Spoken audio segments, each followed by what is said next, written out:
All right. Hello and welcome to Practical Ideas for Growth. I'm Sarah Doback. I'm excited to have you joining us today. I am here with Courtney today. Thank you, Courtney, for joining us. Yeah, absolutely. Thanks for having me, Sarah. Great. Well, Courtney, we know that having a clearly defined growth goal with an actionable plan to get there is only part of a strategy to help build your revenue and grow your firm. The other biggest and oftentimes most difficult component is making sure that your partner group is in alignment, working together to achieve that common goal. And each one of those understanding their role in that process. It's something that a lot of firms, quite honestly, struggle with, but I think you found some success in that recently and being able to bring everyone together. So we're excited to have you join us and share your story. Before we get into some of those secrets of success, can you share a little bit more about your firm and your role at your firm? Sure. Yeah. Our firm is TDT CPAs and Advisors. We are a boutique accounting and advisory firm based in central Iowa, serving clients all across the country. Our primary focus is helping small, medium sized businesses and nonprofit organizations really try to maximize their financial information to grow and scale their organization. So, helping them understand that beyond reporting, we can use this information to improve profitability, to grow, and to plan for that growth and be smart and intentional about it. So, more of an advisory focus. We have about 70 employees across multiple locations, but all in central Iowa, central and southeastern Iowa, I should say. And I am the managing partner. So I've been with the firm for my whole career, just about 19 years now. Most of that time I spent serving clients. When we were much smaller, I did a little bit of everything, but most of my career was spent in the audit service area, then transitioned to launch our advisory practice, and then shortly thereafter transitioned again into business development. And so the last 3 years, my focus has been on business development, so leading our sales and marketing efforts, and transition into the managing partner role. So I don't have any clients that I serve anymore. The firm is my client, and responsible for our business development efforts. And that's amazing. I know that's a tough transition for a lot of firms and a lot of professionals. And so much change in such a short amount of time, I think is amazing. Tell me a little bit more about some of the challenges that you were facing when you were trying to align your partner group around growth. Yeah, so I think that part of it was getting a clear vision of who we want to become, who we want to help, and how. So we're a mature stage firm. So we've been around for 45 years and we've been successful. But when you get to that maturity stage, you really have to decide, how are you going to evolve in order to grow beyond where you've been? And it doesn't mean that there's anything wrong with what we did or who we were, but to remain relevant to the marketplace and to be a firm that the younger partner group wants to stay in as a profession and to be able to recruit and retain people. We knew we had to get clear around our vision for the future. And so when you have multiple partners at different stages of life and different stages of their careers and different levels of professional expertise and different personalities and different strengths, as with any group, um, finding that alignment and clarity is a challenge. But that was really our main focus, was we have to get clear on our vision so that every strategy, every tactic, every goal, every decision from there on is through the lens of the vision that we all aligned on. It doesn't mean we're always going to agree on those strategies and tactics, but if we agree on the vision and we have clarity around who's responsible for what, it's hard to argue with the strategies that are intended to get us to that vision if we've all aligned around the vision. Yeah, and that is so true. We have that conversation on a regular basis with firms, and getting to that vision is sometimes easier said than done, especially in an accounting firm when you do have so many different ideas. And, as a firm grows up, so to speak, they go through all of these evolutions where first they think it's their vision, and then they've got to contribute and have others contribute. And how do we do that? How do we do it in a way where people feel heard and being given the opportunity for input? So, how did you guys personally approach that? And, how did you overcome some of those challenges with, aligning people when they maybe didn't feel like it completely represented their own personal idea for their vision? Yeah. So we actually did this in conjunction with implementing EOS. So EOS is the Entrepreneurial Operating System. It's a framework for running a growth-minded business. It's based on the book Traction by Gino Wickman.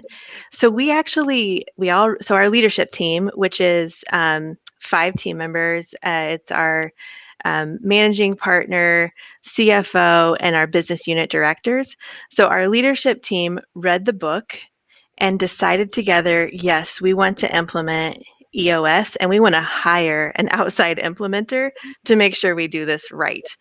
So we didn't self-implement. We used an EOS implementer. Her name is Lorraine Harden, and she guided us through the visioning process as part of the EOS implementation. So it started with that leadership team.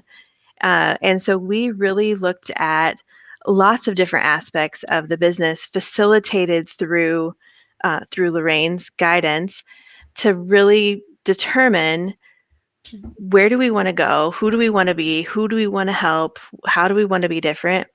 And in conjunction with the vision, we clarified our core values. And so it was a very intensive process. We had all day meetings that had preparation work. So there were 3 full day meetings with homework and work to be done in between that our facilitator, Lorraine, guided us through to really nail down that vision and core values. Then came the work of cascading it. So then it went on to our full board, which is all of our shareholders, then to our strategic management team, then to our whole entire firm. And so we came to the board with it as kind of wet cement. Still an opportunity for their feedback and input and refining. And then beyond that, we just need you to be clear about what this is. But we didn't do any tweaking or modifying beyond the partner group. Yeah, that's amazing. And I think there's sometimes this misconception that a vision is something that you come up with each and every day. And I love that you use EOS. You know this, but we're an EOS organization too, and we're big believers in it. So I think that that's fantastic. And anything that can get a firm aligned around what their shared vision is for the future is so critical, because it is that filter, as you said, that really guides all of your decision making. Courtney, you said something at the beginning of our conversation that I'd be remiss if we skipped over. And that said, you started in audit and then you ended up becoming the firm's kind of head of marketing and business development, and then eventually the managing partner. I know that that's not an easy transition for any firm. So can you tell us a little bit more about your transition from being kind of that audit partner and something that's very traditional alignment for most professionals, and then stepping into that role where you're leading marketing and business development and doing a lot more rainmaking for the firm? Yeah. So the decision to make this change came out of that same EOS implementation. Our structure prior, we had people who were, firm administration, finance, IT, marketing, HR, and we had firm operations, client service, people who did the work. That was it. And EOS says you need a third layer of sales and marketing. And especially if you want to grow, you need a different focus on sales and marketing. And so that's how that came about. And as we were trying to determine, so we got clarity around the role before we talked about the person. What do we need from this role? And then we looked at skill sets of our existing team members to see, do we have somebody who can do this already? So in my role as audit partner, it was part technical and team development, but also a lot of business development, because when I started, we didn't have a dedicated audit practice. It was like something we did in the summer to keep people busy. and so I was part of growing and developing an audit practice. So that involved a lot of the skills that I use now, figuring out what's unique about us, what's different about us, what are the problems that our clients have, how are we positioned to solve them? How do we communicate that so that they want us to? How do we create raving fans? It was just within a division, not within the whole firm. So I had that experience. And one of the things that Sam Allred of Upstream Academy, who's done a lot of our leadership training over the years, one of the things he said to me was, you got to recognize that it's not that you're so good at sales, you're good at helping. And so Mhm. that innate desire to understand the problems our clients have and find ways to match them up with the solutions and the people that we have to help them, something I had been doing already. And I just had to expand it to be not just around the audit practice that I was so comfortable in and knowledgeable of, but also into the other areas of the firm as well. Yeah, absolutely. Very, very well said. I couldn't agree more. What's one of the toughest challenges that you had to learn kind of along this journey? I realize you're still on this journey, so it's never finite, we're never there. But as you've grown over the last few years and you've made some of these, what's one of the toughest lessons that you had to learn? Yeah, I think that with any relationship or collaboration, there is the challenge of building trust.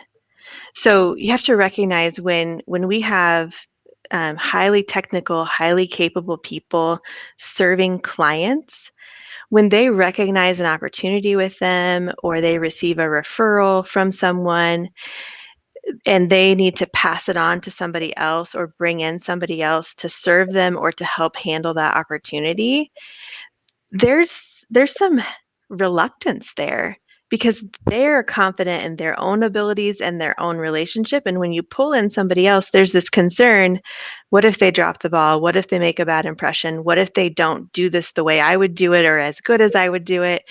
And so it requires trust. And I think that that's a lot of the reason why sometimes in professional services it can be hard for business development people to really find their groove, because there's this kind of instant just lack of trust because they don't necessarily understand the services that they are offering to clients. So that was a barrier that we had already overcome because of my experience in audit. A lot of our clients, had been clients of other service areas and they needed to transition them or add an audit service to them. So I had already proven that I am trustworthy in handling relationships of other partners. So there, and I already understood the work that we do. Even if it's not, I wasn't as technical in the other areas, I still had that trust. I think that's the biggest challenge. And fortunately for us, we had some of that trust already built. So that probably accelerated our ability to do it, but still it's something that you constantly have to earn and build. And each time we add, and expand to our team, there's still new trust that has to be built with those team members. So I think that's the biggest challenge in business development, is that to the extent you're reliant on centers of influence or other team members to help feed some of the opportunities, you have to have trust. They have to trust you that you are trying to help, you have the best interest in mind of the client, and you won't drop the ball. Yeah, trust runs through everything. It's a core foundation of what we teach in our business development training. And you're right, you have to continually earn that. The other thing that we hear and see all the time is that most professionals are really afraid to sell what they don't know. They feel like they have to know all of it. And so it is a challenge sometimes to bring in and understand how to identify and talk about those opportunities, and even just bring people to the table. One, because of trust, and two, just because we have this mindset that we keep things very siloed. And a lot of that is how our firms grew up, right? And Mm-hmm. grew. And so it's this whole shifted mindset around how do we help our clients and how do we help them solve their problems or their challenges and help them achieve some of their goals, through how we serve them and the people that we bring to the table in order to do that. Yeah, I completely agree. And for us, that shift was very well received by our team. We have a lot of people who really didn't really enjoy that ambiguity or uncertainty around the business development process. They also they have full plates. So a lot of times a lead or an opportunity would come in and it kind of sit on their desk and they wouldn't call them back because one, there's a lot of uncertainty. They're not sure what they're going to say or if they're going to be able to answer.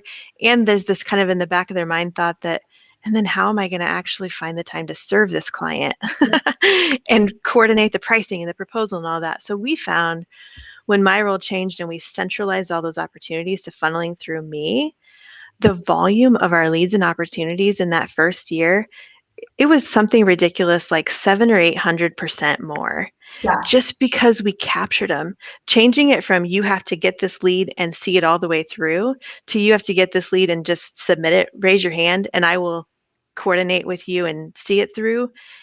We captured so much more that we had been missing because people they were uncomfortable, they didn't have time, there was it got lost in the process or the shuffle, and so that made a big difference. And fortunately for us, the personalities of our team, they were glad to pass it along because they trusted that I would Yeah. handle it correctly. Well, and I think for each firm it's different, but we believe here at Innovatus strongly that there are different roles in the business development process. And I think that too many times firms have this mindset that everybody has to be a rainmaker, and that's just not true. I think what you're describing is 100% validation of that concept, and that when you start to realign people and expectations and you take away some of that fear, it is amazing to see what happens. We have seen so many amazing results from making some of those changes and shifting around people and putting them in the role to be successful at what they're doing. And it's really great to see that evolves. Well, I know we're coming up close to time, so I've got one last question for you. Okay. What's one piece of advice that you would share with other firms on their path toward growth? Yeah, I would say get this alignment that we talked about first through your vision and your values. Because if you can get clarity around who you are and who you want to become and who you want to help along the way, like I mentioned in the beginning, it can serve as a crucial filter because there will be disagreements about tactics and strategies. And the only way that we're able to actually get through that is by remembering that we're aligned around the same vision. If we didn't have clarity around the vision, I think we'd just keep like spinning around in circles because it's hard to get a bunch of people to agree without that clarified vision and values and without clear roles around who's responsible, who has the authority and the responsibility for all those different things that we do. Absolutely. Well, thank you, Courtney, so much for joining us and sharing a little bit of your journey towards growth. We greatly appreciate it. And thank you to all our listeners today who were able to join us. Thank you, Sarah.